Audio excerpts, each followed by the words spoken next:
It has all backfired for Meghan Markle. So here's where we're at. Us Magazine has released the most astonishing new report, which I'm going to go into in just a moment. Hey everyone, welcome back. Today's story is wild. Meghan Markle's PR campaign blew up in her face.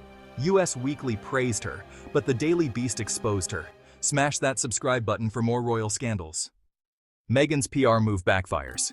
Meghan's team tried to control the narrative with a flattering US Weekly cover story. Briefed entirely by Meghan and her team, trying to say, she's the loveliest woman in the world. Who knows why nearly 40 staff members have left her employ, and called her a dictator in high heels in the Hollywood Reporter. It's all lies. She's actually the nicest person you could ever work for. But within hours of that cover being released, the Daily Beast is out with a bombshell, damning new report, which I'm going to take you through now. And it is headlined, "Former employees of demon boss Meghan Markle recall psycho moments."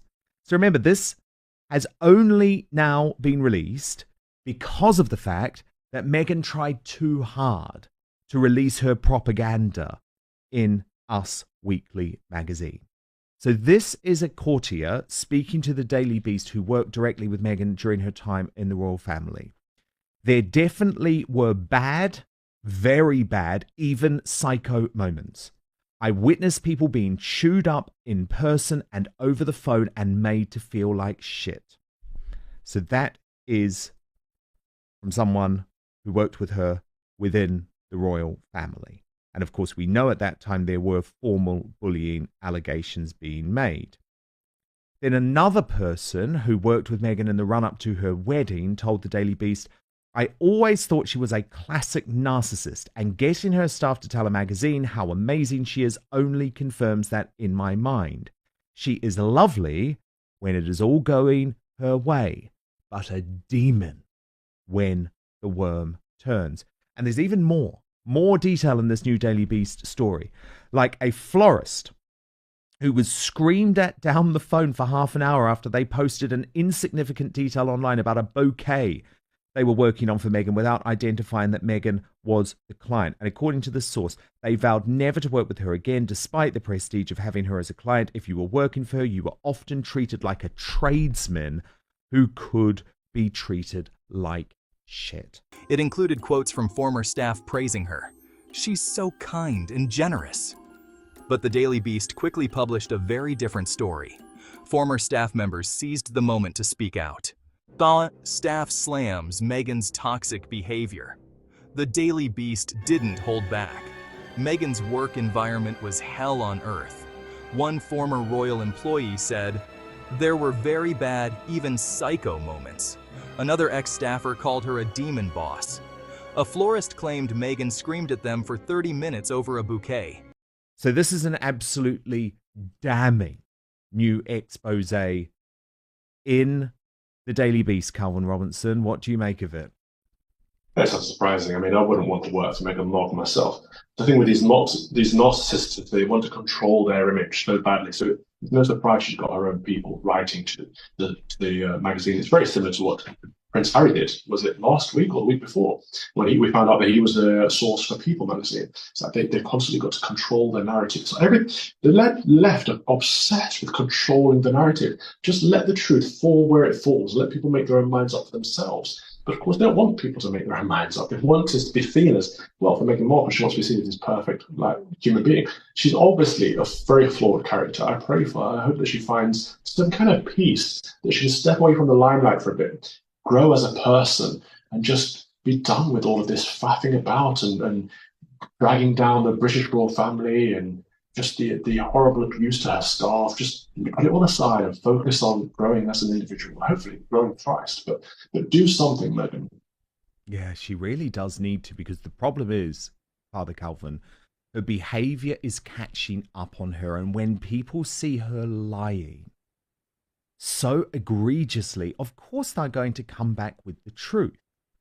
And so these lies were told on the cover of Us Weekly magazine. What's interesting about this is the editor of Us Weekly is a guy called Dan Wakeford. He is actually a Brit, but he was previously the editor of People magazine when People ran the report that ended up in court, Calvin. You probably remember that, where all of Meghan's friends were saying she's a wonderful woman, and Meghan denied that she had anything to do with the report, but of course she did. So that is the man behind this Us magazine cover. Now, Us posted on X late last night after a recent report branded Meghan Markle as Duchess difficult. Current and former staff members have gone on the record with us about what it's really like to work for Meghan and Prince Harry. Go inside the Sussex empire in our new cover story.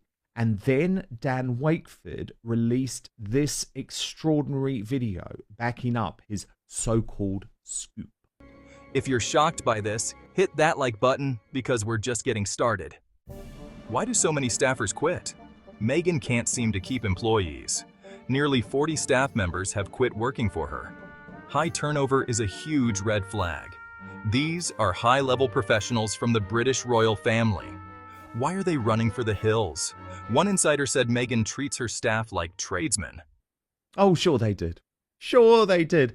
Calvin, do you buy any of that?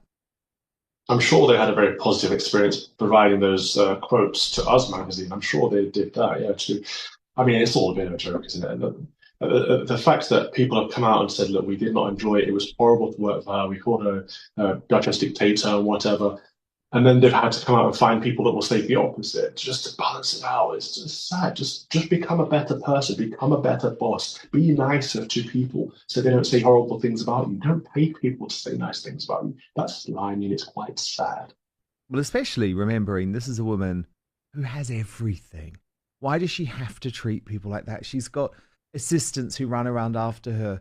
She's got 16 bathrooms. I mean, it's particularly egregious. From a sort of strategic point of view, though, Calvin, it was really interesting. I was taken by a comment made by our mutual friend, Kinsey Schofield, who is the Californian-based royal commentator, who said, being destroyed in the Hollywood Reporter and trying to redeem yourself in Us Weekly is like the Wall Street Journal calling you out and thinking the National Enquirer will set the record straight. Because I think it is worth pointing out, Calvin, to people who maybe are not aware of these US publications, that Hollywood Reporter is highly credible. This is a news source for the entertainment industry. Now, of course, it's very woke, but that's what makes it so shocking and such a bombshell that the Hollywood Reporter has turned on Meghan in this way. But Us Weekly, they think they've got a big scoop, so Dan Wakeford had more to say about it. Watch this. Meghan's PR tactics aren't working. Meghan's PR team keeps trying to clean up her image, but it just gets worse. Remember when People magazine published that super positive piece about Meghan? Her friends were the sources, and she got caught lying in court. Josh Kettler, who left in August, says he was warmly welcomed and they're dedicated and hardworking. Ashley Hanson, the global press secretary to the Duke and Duchess and the head of communications for Archewell, says her bosses couldn't have been more supportive when she had to take extended time off for a serious surgery. And Mandana Danyani, former Archewell COO, shares that some of her favourite memories were during weekly meetings in their Montecito home, where Meghan always served the most incredible lunches and snacks. The 7 current and former staff members describe a supportive and fun workplace that involves care packages, happy hours, karaoke nights, credit being given for great ideas, and everyday kindness. One staffer told us that their colleagues have been dumbfounded by these claims, saying the stories are likely made up by someone who's disgruntled. This story was important to tell as it shows a counter-narrative to the negative descriptions that have been given anonymously, and these employees wanted to come forward to tell their truth. We're here for a reason, says one of the current team members. If you come for our bosses, we're coming for you. We're just trying to do good. Catch the full story on usmagazine.com or on newsstands now.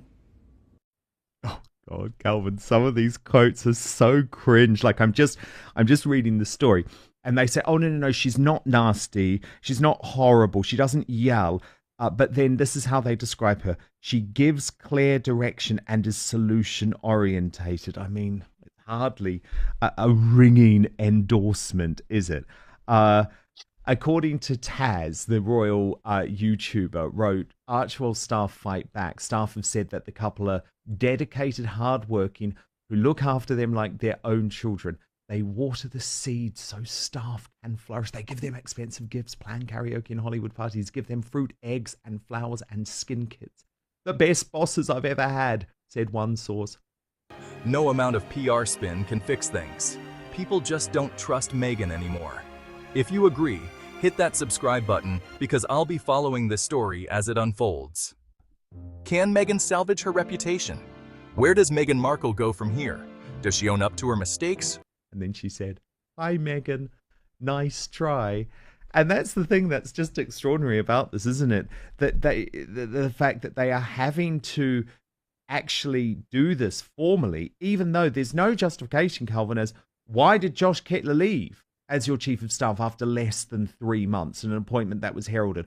Why have up to 40 staff members left your employ? Look, Calvin, we know, don't we, that 1 or 2 or 3 or 4 people leaving over a period of time makes a lot of sense. People have disagreements, whatever, but this is actually endemic in terms of how Meghan Markle works.